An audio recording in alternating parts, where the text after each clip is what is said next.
magandang umaga po sa inyo lahat. Happy Monday po sa inyong lahat. Ngayon pong Lunes ay ang supo natin ay champurado ube. Kaya tara, samahan po ninyo ako magluto.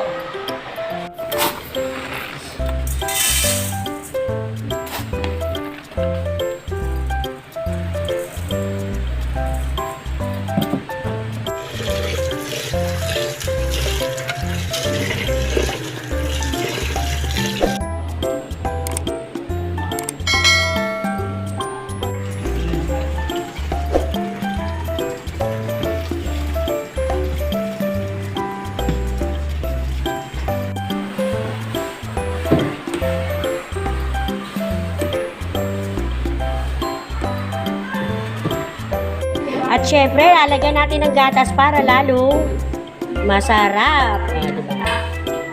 Para lalong masarap. Hello! Ngayon po, tatanungin natin yung mga bata kung alin ang mas gusto nila. Kung alin ang patok sa kanila. Kung champurado ube o champurado chocolate. Hello! Tatanungin nyo kayo, alin ang mas masarap? Champurado ube o champurado chocolate? Pero syempre, pareho din ang mas masarap yun. Champurado ube o chocolate. Kasi ako ang nagluto!